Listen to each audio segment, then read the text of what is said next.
Chapter 22, 40 Winks. Just at that moment, Jack spied the cockpit of the Spitfire sliding open. What's all this noise? Can't the pilot catch 40 winks in peace? Grandpa! Shouted the boy in joy. Who's this, Grandpa? Asked Grandpa. These days he never answered the name, but sometimes it was easy to forget. Wing Commander, Jack corrected himself. That's better, said the old man as he climbed out the cockpit and stood on the wing of the Spitfire. Grandpa looked down and saw it suspended high above the ground. Silly me, I must still be flying, he muttered to himself before turning to go back into the cockpit. No, you're not flying, sir, corrected the boy. Jack's grandfather peered down at the growing crowd below. This is most queer. Wing Commander, said the boy, desperately trying to get his grandfather's attention. Grandpa looked in the direction of Jack's voice. The boy was hanging by the tips of his fingers. Squadron leader, what on earth are you doing down there? Let me help you, old boy. Grandpa shuffled along the Spitfire's wings to where Jack was dangling from the Focke-Wulf. The old man grabbed his grandson's hand. Despite being elderly, he was surprisingly strong. On the other hand, sport was not Jack's strong suit, so he was grateful for the help. In one go, Grandpa heaved the boy up onto the Spitfire's wing. Whoops! Cheers and applause rang out amongst all the children on the ground. Without thinking, Jack wrapped his arms around his grandfather and gave him a big hug. The old man had gone missing over a week ago, and Jack thought he might never see him again. Remember, there's a war on, Squadron Leader, said Grandpa.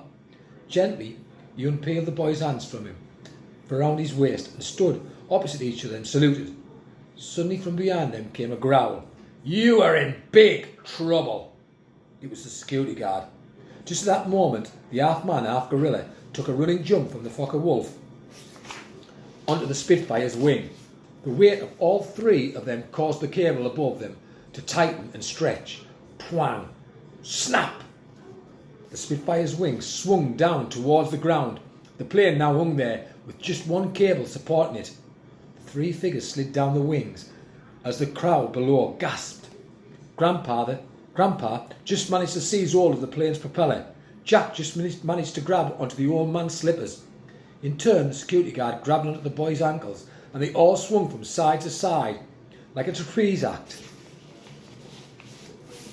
Hold on, Squadron Leader, he called down from the top. You hold on, Wing Commander, the boy called up.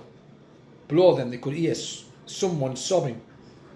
I don't want to die, blubbed the security guard, choking back a river of tears. Look down, said Mrs. Verity calmly. I'm too scared, he wailed, his voice cracking with terror. The security guard screwed up his eyes as tight as they could go. For goodness sake, you're about an inch off the ground, sighed the teacher. Slowly the guard opened his eyes and looked down. Being at the bottom of the human chain, his boots were all but scuffing the ground. Oh, he said, rather embarrassed that a large group of school children had seen him reduced to a blubbering mess. He counted to 3, then let go of Jack's ankles. He dropped down the smallest distance to the floor. The man turned to the teacher. You saved my life, he choked, as he gave Miss Verity the most enormous bear hug and lifted her clean off the ground.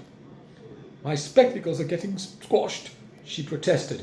The whole situation made her look distinctively uncomfortable. This was especially true when she caught the eyes of the school kids all giggling at their rather proper teacher in the embrace with a man. What about us? Jack called down, still holding on to his grandfather's ankles. I will catch you, said the security guard, in an attempt to regain his macho image. Let go in 3. 1, 2, 3. Righty-o, said Grandpa. Before the security guard could say anything, the old man had let go. Within the blink of an eye, Jack and then his grandfather landed on top of the guard, his huge body providing a perfect crash mat. Boing! Having 2 people fall on top of him knocked him out. The security guard was now lying flat on his back on the floor of the museum. Stand back, everybody, ordered the teacher. I need to give him the kiss of life. With that, Miss Verity bent down to breathe air into the security guard's lungs. The man was just dazed and soon came to. "Thank you, miss," said the security guard. "Verity, but you can call me Veronica." "Thank you, Veronica." The pair smiled at each other. Then, looking up, Miss Verity recognised Grandpa. "Oh, it's you again, Mr. Bunting. I should have known." With the security guard lying on the floor and a priceless antique Spitfire swinging from the ceiling, Jack thought it best to act as if absolutely nothing had happened. "So that's the Battle of Britain covered, Miss Verity," said the boy in a jolly tone.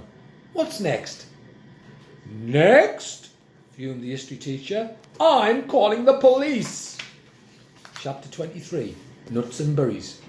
Like most children, Jack had always wanted to ride in a police car. However, he had always imagined he would be sitting in the front, chasing baddies, not in the back with a close family member who had just been put under arrest. The police car raced through London, with its siren blaring. They were being taken to Scotland Yard for question, although Grandpa seemed to think he'd been captured by the enemy. The charge against the old man was criminal damage. The boy had tried to explain to the policeman that if the security guard had not been quite so heavy, the cable suspending the Spitfire would never have snapped. Needless to say, this did not get his grandfather off the hook. The policeman was a very serious-looking character. He sat at the steering wheel, not uttering a word for the entire journey to the police headquarters. As they were seated side by side in the back of the police car, Jack turned to his grandfather. Wing Commander." "Yes, old boy?" "How did you come to be sleeping in the cockpit of your plane?" In all this excitement, Jack had quite forgotten to ask. Grandpa looked stumped for a moment. He had been missing for a week. The Imperial War Museum was many miles away from home. "It all started when I parachuted behind enemy lines," began Grandpa eventually. It was clear that the old man was mightily confused and trying to bind together the events of the past week. That must be his memory of jumping out of the bedroom window at home, thought the boy. "I walked for many days and nights," Grandpa continued. "I kept off the main roads, stuck to the fields and woodland as much as I could, just as we RAF pilots are trained to do if we're in occupied territory." "That's why no one saw him," thought Jack. The boy looked down at his grandfather's slippers. They were caked with mud and looked soaked through. "But how did you survive?" asked Jack. "I ate nuts and berries and drank rainwater." "And you slept under the stars?" "The only way to sleep, squadron leader." Surely you have during your time in the RAF?" asked the old man. Jack felt ashamed to reply. "No, never." His grandfather's life had been 100 times more exciting than his ever would be. "But how did you know where you were going?" "I must have crossed the border into Allied territory, because from a field I saw this giant sign on the main road." "What was on the sign?" said Jack. "A great big picture of a Spitfire, with directions no less. Most queer." "A billboard for the Imperial War Museum," realised the boy.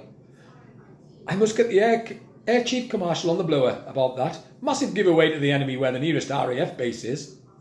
If they do manage to land ground troops, they can follow the directions and march straight there." The boy couldn't help but smile. Everyone else always saw Grandpa's condition as a problem. For Jack, the way his grandfather's mind worked was nothing short of magical. "It was getting dark when I finally arrived at the airbase," continued the old man, "and there were a few little blighters looking around the aircraft hangar. They must have been evacuees." The Imperial War Museum was always full of children. This must be what he meant, thought Jack. "I needed to use the bathroom. I hadn't been for a week, and all those nuts and berries, they make you go. But I was so tired, I must have fallen asleep on it. Just 40 winks. When I woke up, someone turned off all the lights. I wandered around in the dark for ages, but eventually managed to find my Spitfire. I had to clamber up over some other planes to get to her, mind." Grandpa was lucky to be alive. Climbing over all those antique planes suspended high in the air was dangerous enough with the lights on. "And then what happened, sir?" Jack asked, intrigued. "Then I thought I would take her up for a spin, up and away and all that. Couldn't start the old girl. Must have been out of fuel." Grandpa's voice trailed off, and a mystified look crossed his face. Then, I suppose I must have fallen asleep again in the cockpit. Just another quick 40 minutes. You understand?" "Yes, of course, Wing Commander." The pair sat in silence for a moment before the boy broke it. A wave of love for his grandfather crashed over him. You know everyone was really worried about you. Grandpa snorted at the thought. No need to worry about me, old boy, he chuckled. The whole of my Mr. Hitler's Luftwaffe can't stop me. Oh no, this old pilot will always live on to fight another day. Chapter 24. A wardrobe in a suit. At Scotland Yard, confusion reigned. None of the officers at the police headquarters had a clue what to do with this funny old man who climbed into an aeroplane at the Imperial War Museum. However, the charge was a serious one: criminal damage. Because of the chaos at the museum earlier that day, 3 antique fighter planes were now in need of an expensive repairs. So Grandpa was taken down to the basement of Scotland Yard to an interrogation room. Jack begged the officers to allow him to come too. The boy explained that his grandfather's mind could get jumbled up and the old man would need his help. He wondered what on earth was going to happen next to his grandfather. A trial? Prison? The boy knew Grandpa was in trouble. The question was, how deep? The interrogation room was small and dark, and everything in it was grey. The walls, the table, the chairs. A bare light bulb hung from the ceiling. There were no windows, just a small slit at the top of the door through which those outside could look in. They had been sitting there alone for a while when 4 eyes appeared at the window slit. Keys jangled and the huge metal door swung open. 2 plainclothes police detectives stood in the doorway. It was time for the interrogation to begin. One of the detectives was an unusually tall, broad man, a wardrobe in a suit. In contrast, his crime-fighting partner was stick-thin. From a distance, you might have mistaken him for a snooker cue. Down in the depths of Scotland Yard, both men tried to come through the doorway of the interview room at the same time. Needless to say, they became wedged in, their ill-fitting shiny suits rubbing up against each other. "I am stuck," called out the big man, Detective Beef. "It's not my fault, Kimberly," said the thin man, Detective Bone. "Don't call me Kimberly in front of the suspect," Beef whispered. "But Kimberly..." "Beef, Kimberly's your name." "Stop saying it." "Sorry, Kimberly. I won't call you Kimberly. Ever again, Kimberly. That's a promise, Kimberly." "You keep saying it." It was obvious the bigger man hated having a girly name. No doubt he longed for something much more butch, like Chad or Kurt or Brad or Rock or Zeus, or indeed Butch. Eventually, Kimberly managed to force himself through the doorway, squashing his counterpart in the process. "You hurting me," cried Bone. "Sorry," said Beef. Jack had to suppress a giggle as the pair stumbled into the room. In all the rumpus, they left the door wide open, with the chain of the key still stuck in. "Gestapo," hissed Grandpa to his grandson. "Let me handle them."